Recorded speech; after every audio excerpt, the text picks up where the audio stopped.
Je vous invite à vous installer confortablement et à fermer les yeux pour mieux régler vos paupières sur la fréquence qui vous inviterait à vous relaxer. C'est pour cela que je ne vous inviterai pas à vous détendre, de ressentir le bien-être que vous vous accorderez. Car si vous êtes là aujourd'hui à m'écouter, c'est que vous avez pris la décision de vous évader le temps d'un instant pour récupérer de la confiance en vous, comme on pourrait récupérer son panier de fruits et légumes chez le marchand. À un moment donné, on ne sait plus vraiment si l'on a abandonné d'aller chercher ce qui nous appartenait, ou si simplement donner l'autorisation à quelqu'un de le récupérer. Bien que parfois certaines personnes récupèrent certaines choses sans leur avoir demandé.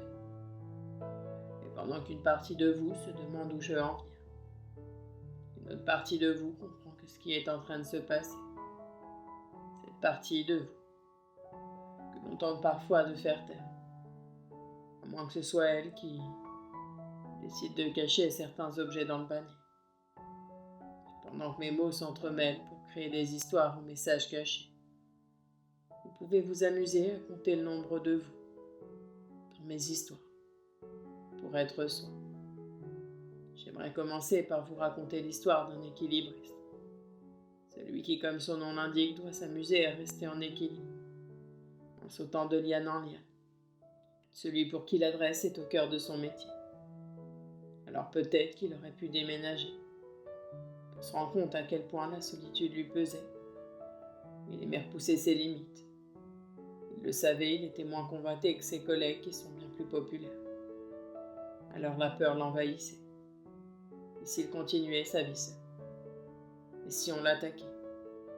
Alors il avait des petits secrets.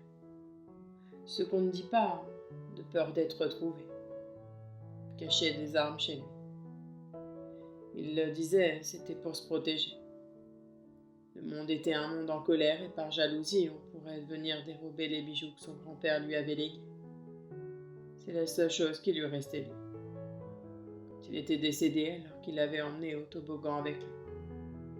Ce jour-là, un groupe d'individus était venu le braquer, car il avait trouvé le secret d'une maladie orpheline, que personne n'arrivait à trouver. Il voulait la gloire. Alors il s'était fait la promesse de toujours se protéger.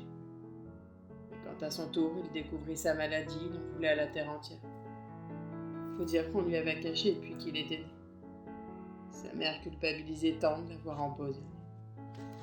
Alors elle pensait qu'en lui cachant la maladie, il s'envolerait. Et puisque son père avait le secret pour le soigner, il fallait juste attendre la majorité pour faire le nécessaire. Cet homme était de ceux qui voient le verre à moitié vide plutôt qu'à moitié plein. Il s'était programmé à ce que rien ne lui réussirait. Sa vie était paumée. La moindre rencontre pouvait le faire basculer. Et un soir, il rêva. Il rêva de son grand-père qui lui soufflait et que tout pouvait arriver, si lui seul le décidait. Il lui rappela un endroit qu'il aimait être avec lui, qui lui indiquerait comment trouver la liberté. Et à partir de ce matin-là, il comprit qu'il pouvait désormais prendre un autre chemin. Il arrive quelquefois de se retrouver à un rond-point, sans savoir dans quelle direction aller parce qu'on a été trop stressé, de se tromper de gare pour prendre un train à destination de demain. Reprendre confiance. Soulever le brouillard qui était descendu un soir. On peut être professeur d'anglais, mais on peut aussi aimer une autre spécialité. Être un touche-à-tout. Apprendre sans cesse de nouvelles choses. Parce que je ne sais pas si vous savez, mais parfois on peut arriver devant 30 gamins sans savoir leur dire ce qui se passera demain. Il avait beau avoir 30 ans. Peu d'écart avec ses élèves, mais quand le proviseur demandait au jeune professeur de les accompagner, à une sortie scolaire, il trouvait toujours la parade pour ne pas y aller. Derrière ses lunettes, il cachait un tout autre regard, sur le fait de se rendre à un endroit qu'il ne connaissait pas. Et quand le responsable le fâtait en lui disant que lui ne connaissait mieux l'histoire que lui, il se sentait piégé. Il ne pouvait pas refuser. Et ce n'était pas seulement sa classe qu'il devait gérer. C'étaient tous les élèves de seconde qui devaient s'y rendre. Alors même s'il avait été très stressé au départ, tout s'était bien passé pour y aller. Satisfait de lui, il se rappela au moment même où les nouveaux lycéens le remerciaient d'une visite de qualité, de ce sentiment qu'il ressentait enfant. Quand ses parents leur montraient leur fierté quand à la maison ils ramenaient des bonnes notes. Ces jours-là, il les comparait avec son grand frère, qui réussissait tout ce qu'il entreprenait. Ce grand frère, qui n'avait rien demandé, mais savait en jouer suite à la réaction de ces derniers. Il comprit que parfois, sortir de sa zone de confort, en étant poussé, félicité, permettait de supprimer la peur de l'inconnu, celle dans laquelle il dansait depuis qu'il s'était installé. Il a décidé, ce jour, de vivre avec de la folie. On a du mal à s'imaginer comment un simple projet peut arriver à prendre un tournant différent, pour se libérer du passé, rendre à ses parents leur besoin de perfection pour se sentir aimé, parce qu'on a le droit de décider ce qui est bon pour nous ou non désormais. Connaissez-vous l'histoire de ce banquier? On a entendu dans la rubrique Faits divers du journal local. C'était un soir d'été que le poteau rose avait été découvert. Alors pour que la première fois depuis des années, Denis allait profiter de sa dulcinée pendant quelques jours de congé. Il eut la drôle de surprise de se faire convoquer par la police de sécurité. Depuis 20 ans maintenant. Il était conseiller financier dans son petit village dans lequel il était. Vous connaissez la situation de chaque client.